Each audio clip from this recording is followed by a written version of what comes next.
구독, 좋아요. 1부 시작하겠습니다. 박상규 시사평론가님 나오셨습니다. 어서 오십시오. 안녕하세요. 오늘 새벽에 진짜 속보가 여러 개 나왔는데 그중에 가장 중요한 속보. 전재수 해수부 장관이 인천공항에서 장관직을 내려놓겠다고 했네요. 어떻게 보셨어요? 뒷심이 참 약하구나. 예. 아니 이게 말이 돼요? 형용모순의 극치입니다. 한 푼도 뭐 받은 적이 없고 뭐 사실 무근이고 뭐 뉴욕에서 한 이틀간 펄펄 뛰었잖아요. 그러면 자연인 뭐 전재수라 해도 그렇게 죄가 없다 그러면 인천공항에 들어오면서도 당당하게 무고죄. 그래서 좌파들이 많이 하는 얘기 있잖아요. 무고죄로 맞고 소한다 그래야지. 왜 바로 꼬리를 내립니까? 이유도 황당해요. 해수부가 하는 일에 누가 되지 않도록. 그 누가 된다는 말부터가 자기가 이 부담이 됐다는 거잖아요. 네. 그러니까 이것은 그 본인이 사의를 표명했다고 보기 어렵다. 저는 여기서 한 사람의 인물이 떠오릅니다.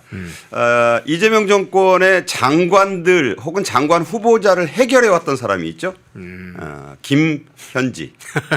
아마 강선우 장관 후보자에게도 안 물러나겠다. 뭐 정청래와 뭐 오누이처럼 굴면서 내가 지켜주겠다 했는데 한 반나절 만에 밤새 입장이 확 바뀌었잖아. 기억하시죠? 네. 그때도 이제 나중에 보니까 김현지가 전화를 한 것이었다. 그때는 뭐 총무비서관 입장에서 이번에는 뭐 제1부속실장 뭐 만사 현통 다시 한번 또 최근에 드러났죠. 네. 얼마나 막강한지.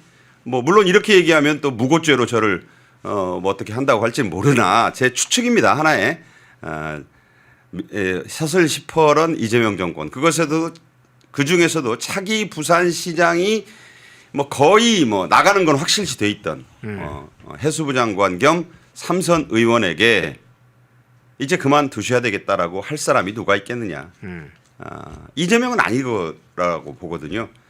그 정도가 있었기 때문에 물러난다. 아니 왜 물러납니까?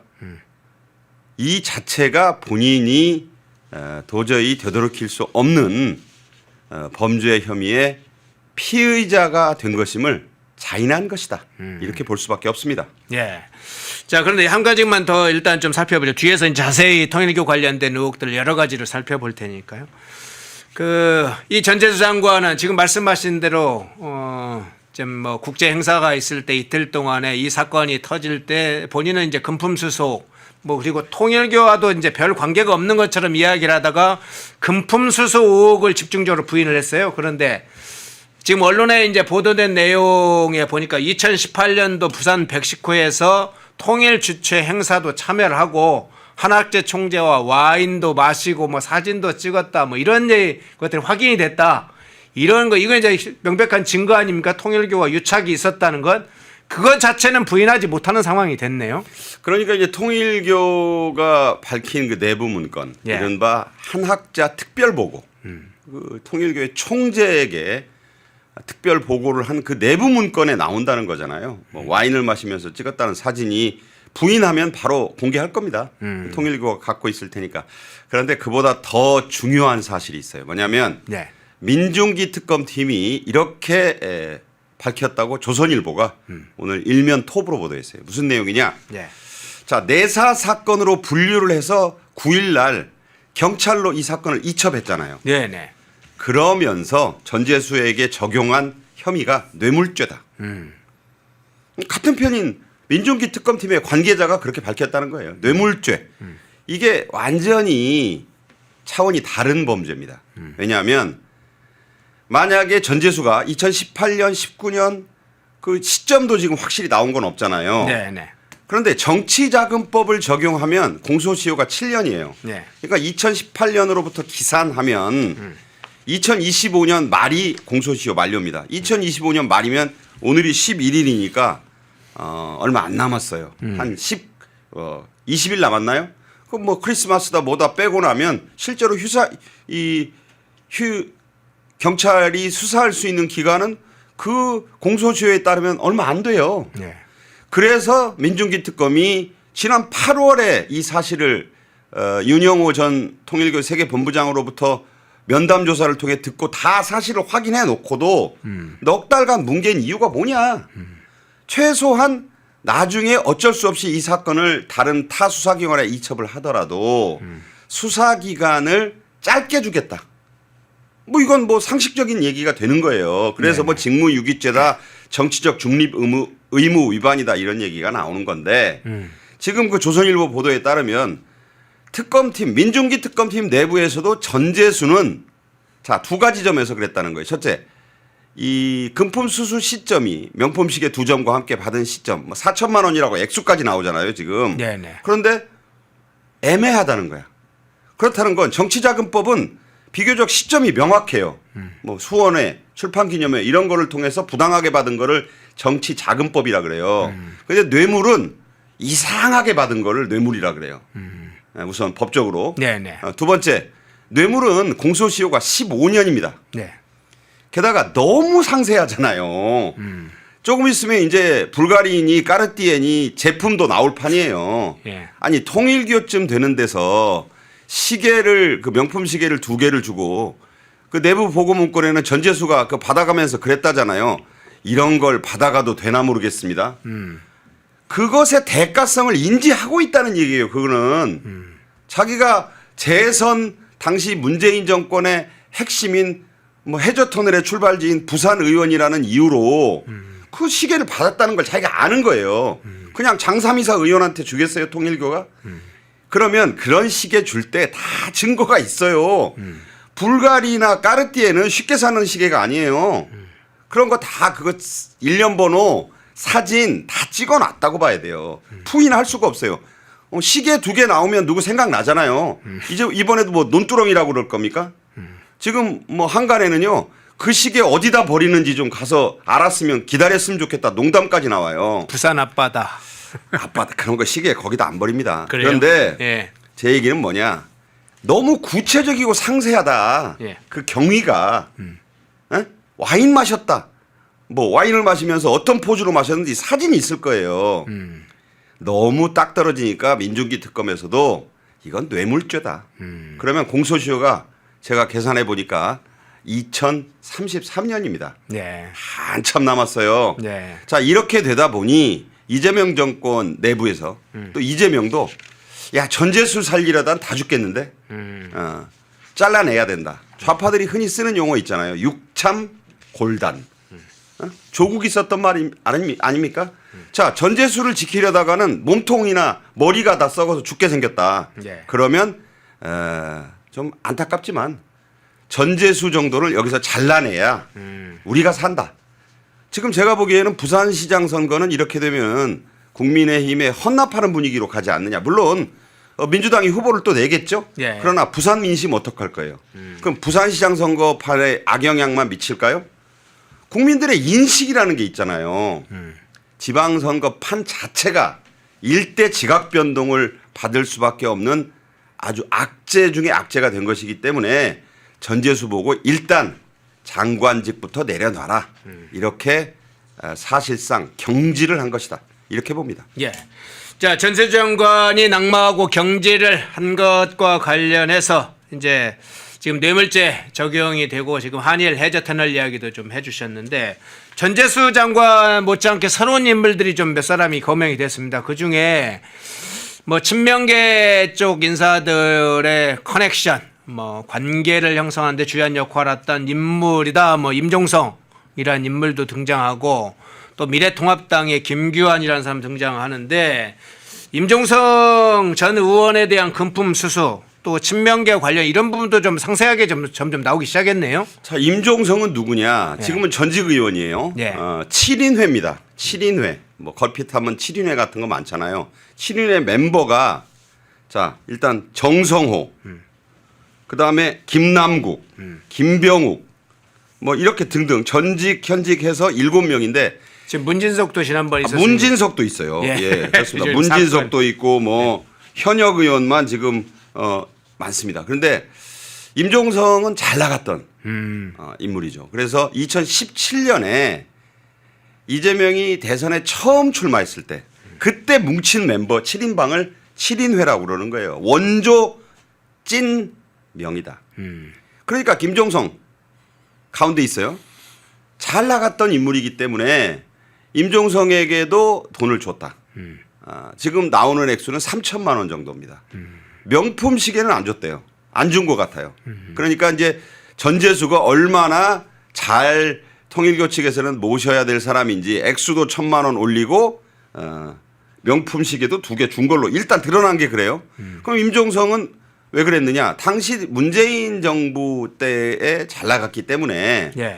좀 공을 좀 들여라. 7인회 멤버 아니냐. 그러니까 7인회는 아까 말씀드린 대로 김영진, 뭐 정성호, 뭐 문진석, 현역에다가 임종성, 뭐 이렇게 지금 전직 의원들까지 합쳐서 원조 찐명들이기 때문에 공을 들인 거다. 그런데 이제 이 임종성에게는 3천만 원에 특검팀에서도 분류를 정치자금법 위반으로 했대요. 예. 그게 이제 오늘 조선일보의 보도 내용인데, 그러니까 클래스가 좀 다르죠.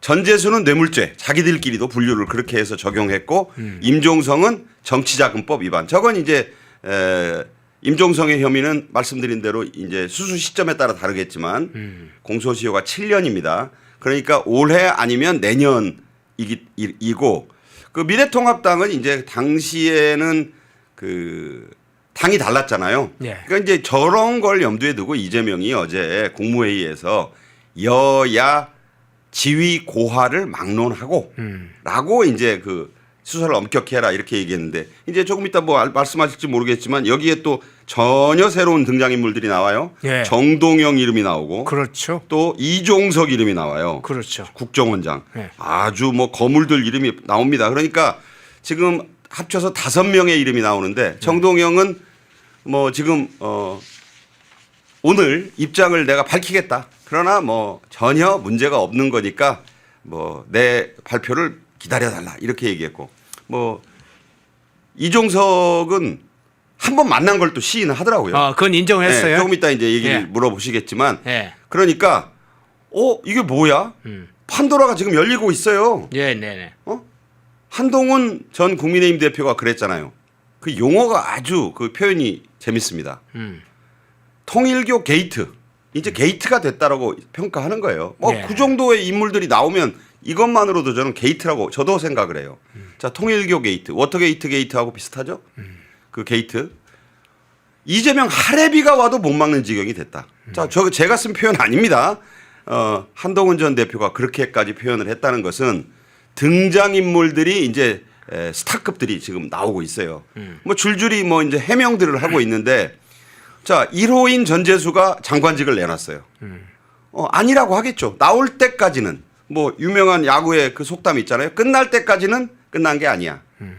증거가 나올 때까지는 부인 기조로 갈 겁니다. 그러나 8월 달에 이 소위 윤영호의 그 대면 조사 결과가 알려졌다면 넉 달 동안 이재명 정권에서도 알아볼 만큼 알아봤을 거예요. 상식이죠. 그렇죠. 샅샅이. 심지어 현재 국정원장까지 연루된 사건이기 때문에 정말 우리에게 물 새는 곳은 없는지 정말 알아볼 만큼 알아본 거예요. 그래서 이재명이 전재수는 인당수에서 아무래도 인당수 폭풍 만났으니 하나 빠뜨려 놓고 보고 나머지는 좀 보자. 상당한 위기를 느낀 국면이다 이렇게 봅니다. 예. 임종성 전 민주당 의원 문제를 거쳐서 지금 이야기를 우리 평론가님께서 이야기를 쭉 하시다가 정동영과 이종석 이야기를 했어요. 이종석 현 국정원장입니다. 그것도. 자, 정동영은 오늘 오후에 오늘 오전인가요? 오후인가 어쨌든 입장을 밝힌다고 했으니까 정동영의 그 이야기는 좀 듣는 걸로 하고 이종석 이야기는 한번 좀 짚고 넘어가야 보는 게 좋겠습니다. 2022년도에 윤정호 전 세계본부장이 이 이종석 국정원장을 만난 것으로 지금 알려졌고 이종석도 그건 인정을 했어요. 뭐 그런데 나는 금품은 안 받았다 이런 식인데, 당시에 이종석이 뭐를 맡고 있었냐? 이재명 후보의 선대위 평화번영위원장을 맡고 있습니다. 이재명의 남북관계 대북정책의 핵심 사업을 맡고 있었고, 그래서 이 남북관계나 대북사업을 하려면 사실은 이종석 정도를 만나야 된다. 뭐 이런 이제 풍문도 좀 있었었죠. 그런데 윤영호가 만났다. 그리고 정동영도 이제 이 지금 통일부 장관이 됐습니다만 남북 관계나 대북 정책 관련해서 중요한 발언을 해왔는데 이종석의 만남은 어떤 차원에서 해석을 해야 될까요? 자, 제가요 통일교 신자도 아니고 통일교 관련이 없지만 이런 말씀을 드릴게요. 통일교의 통일이 왜 나왔느냐? 예. 문선명 초대 총재가 예. 김일성을 여러 번 만났어요. 그렇죠. 그거 잘 아시잖아요. 예. 평양에 가가지고 김일성하고 어깨동무하고 서로 호영호재해가지고 문선명 당시 목사가 타임지의 표지 모델로 실리기도 했고, 그 유명한 얘기입니다. 당시에 이제 여러 가지로 그 남북 관계의 폐쇄성 때문에 보도가 안 됐지. 지금 찾아보시면 저 문선명과 가운데 김일성입니다. 예. 그 오른쪽이 누군가요? 한학자 부인이자 지금 2대 총재입니다. 통일교의 통일은 북한과의 통일을 염두에 둔 거예요. 그거 다 아시는 거예요. 유니피케이션 처치가 이름을 지금은 뭐 세계 평화통일 가정연합으로 바꿨다고 하지만 통일교의 통일은 그런 겁니다. 그래서 통일교는 어쨌든 또 저 문선명 목사, 문선명 총재의 고향이 잘 아시는 대로 북한입니다.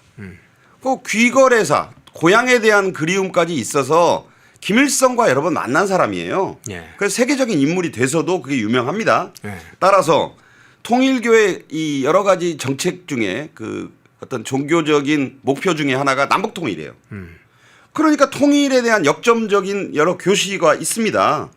그런 점을 미리 말씀드리고 그러다 보니 2022년에 여야 모두 이재명, 윤석열, 이재명 후보를 다 교류 접촉했잖아요. 네네. 나온 얘기고 그중에 그러면 이재명 쪽에서 이 통일 문제에 대해서 뭔가 얘기를 접근시킬 사람이 누가 있느냐? 이종석이죠.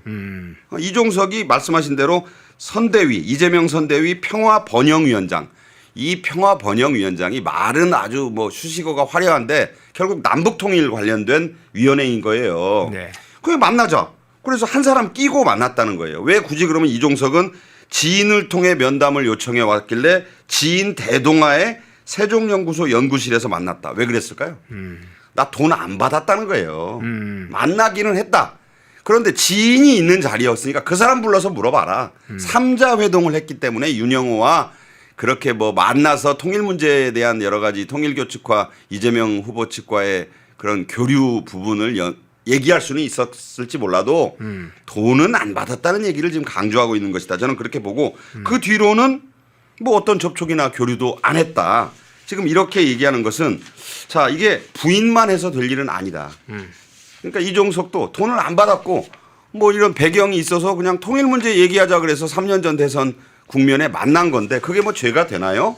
라고 지금 미리 쉴드를 지금 치고 있는 것이다. 근데 모르죠. 예. 수사라는 건 이제 뭐 수사를 해보면 될 텐데 자 특검은 민중기 특검은 수사 대상이 아니라고 발을 뺐고 예. 경찰 국수본이 넘겨받았는데 과연 뭐 어느 정도나 수사할지 전재수도 지금 공소시효를 뭐 조선일보는 특검이 뇌물죄로 적용했다고 하지만 경찰이 또 뇌물죄를 적용 안 하면 수사임은 시간이 없어서 못해요.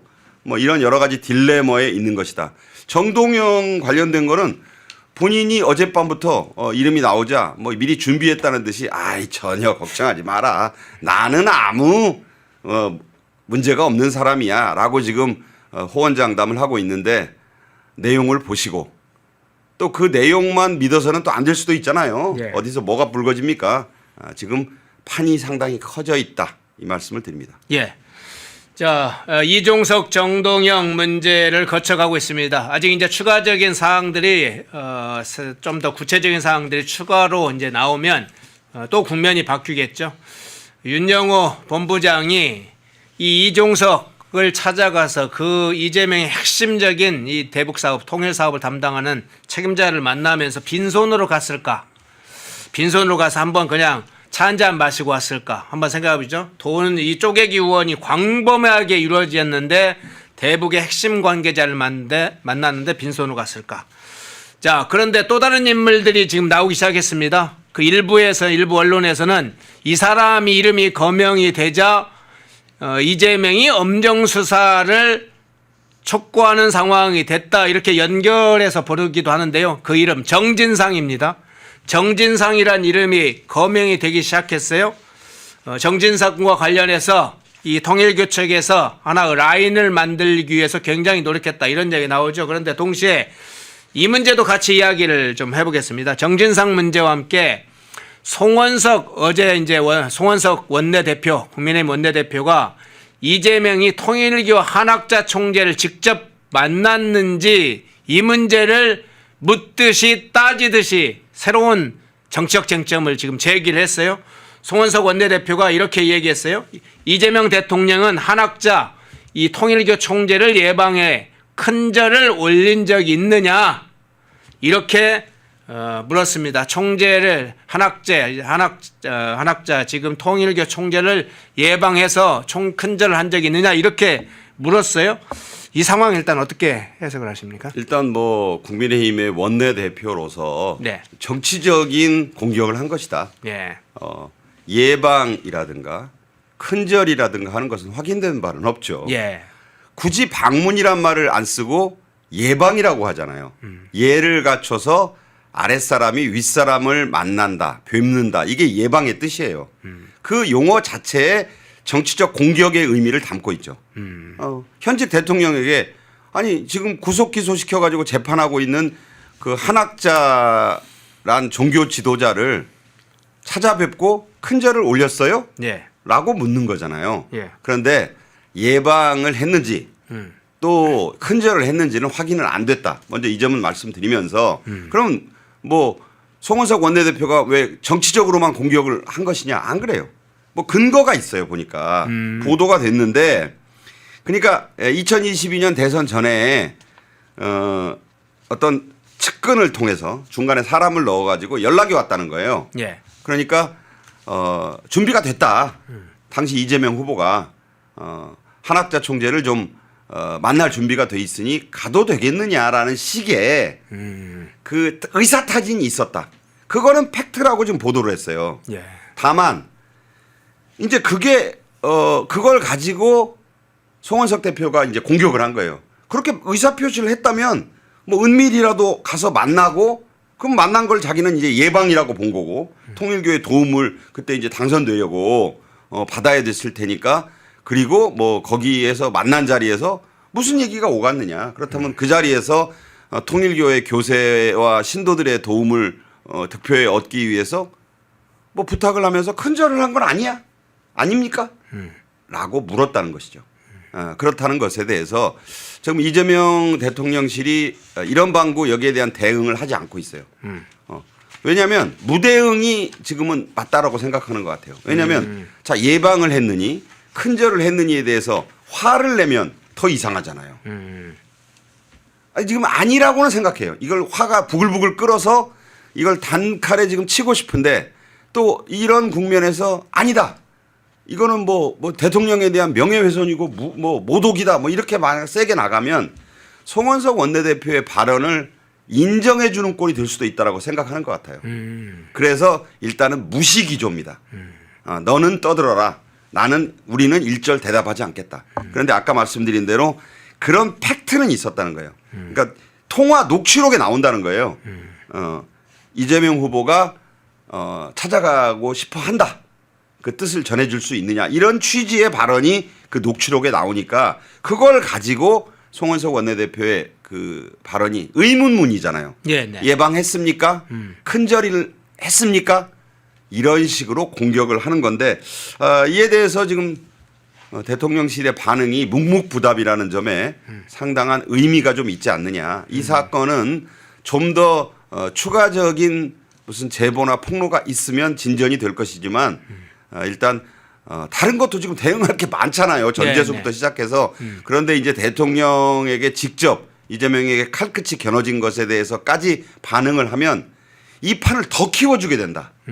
그런 생각을 하고 있지 않느냐 이렇게 봅니다. 예, 송원석 원내대표가 제기한 사항 대통령실이 정직하게 답을 해야 될 것 같긴 한데 답을 안 하고 있습니다. 제가 아무리 찾아봐도 대통령실이 입장을 밝혔다는 얘기를 찾을 수가 없어요. 혹시나 제가 실수할까 봐 이 송원석 원내대표가 대통령실 상에서 했던 얘기 이재명 대통령이라고 이제 송원석 원내대표는 물론 그랬습니다. 이재명이 이 한학자 총재를 예방해 큰절을 했느냐.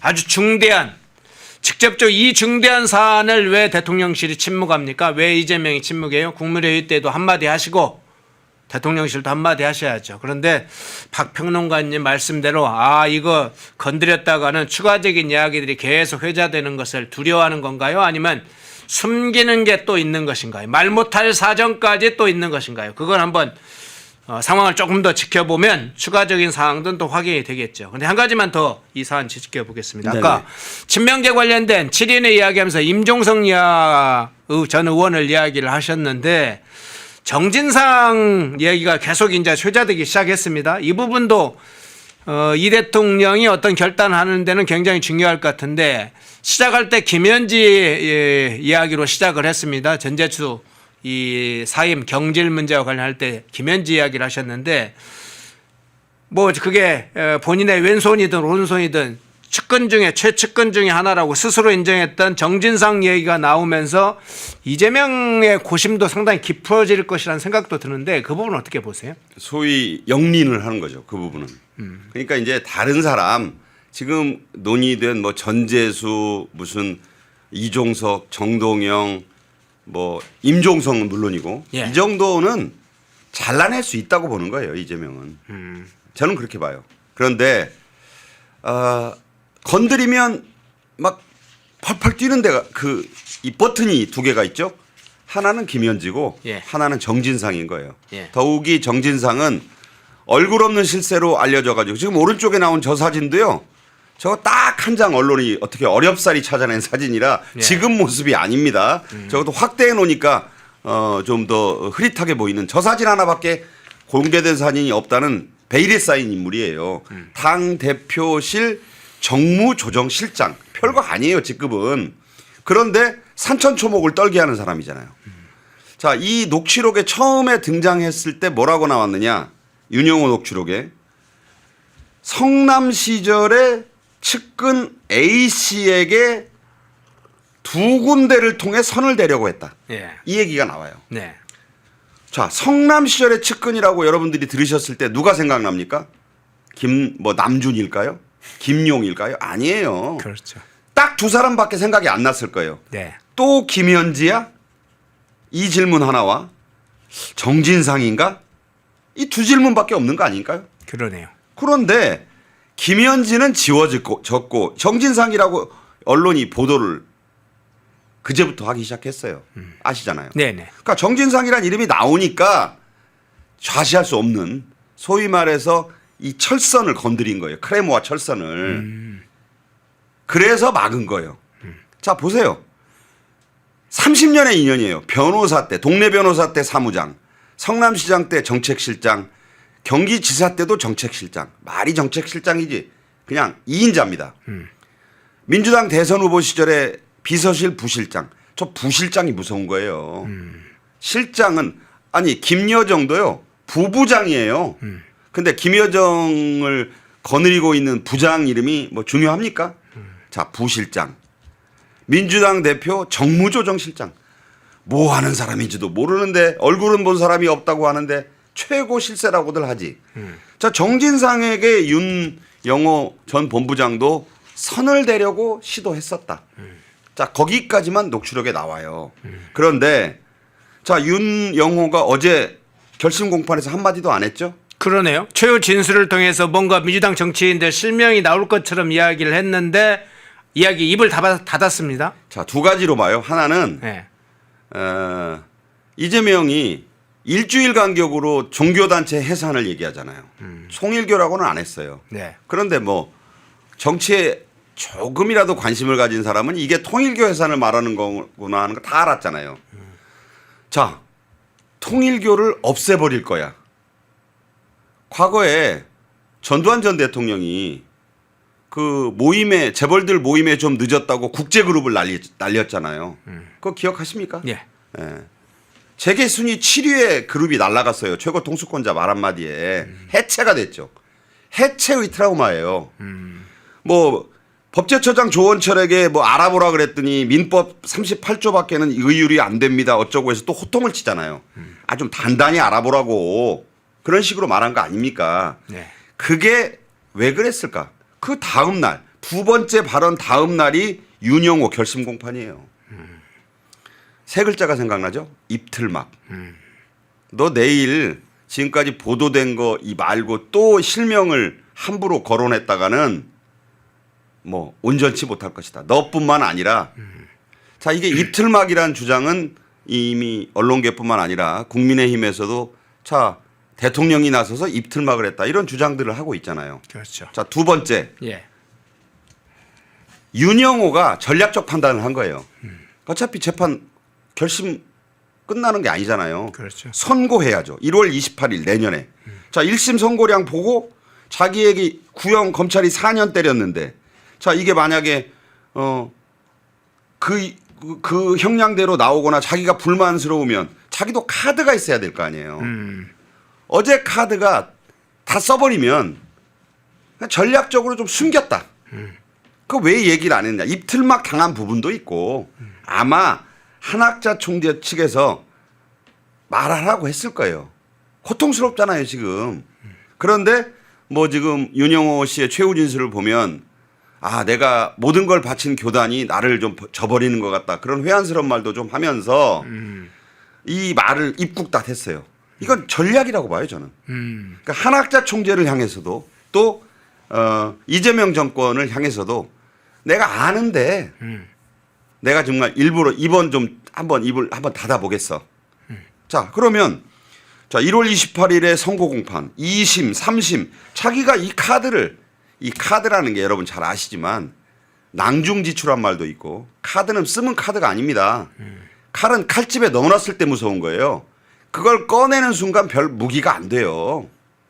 그러니까 두 가지 측면에서 윤영호는 하나는 입틀막을 대통령에게 당한 측면도 있고 예. 또 하나는 본인의 앞길과 통일교까지를 두루 생각하고 카드를 살짝 숨겼다.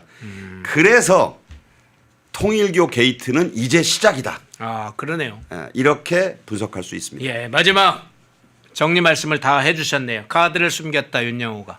자, 그 카드, 어떤 카드들이 있는지 아마 굉장히 많은 카드를 가지고 있을 텐데, 자, 통일교 게이트, 이재명의 이름도 나오기 시작했고, 정진상 이름도 나오기 시작했고, 뭐 정동영, 뭐 줄줄이 이종석 나오기 시작했습니다. 그 카드가 아주 빛나는 카드들이 여러 가지 있을 것 같은데, 이재명, 통일교에 유착된 게이트가 아주 큰 카드겠죠. 통일교 게이트가 이제 시작됐다. 다른 영상도 즐기시려면 구독 버튼을 꼭 눌러주세요.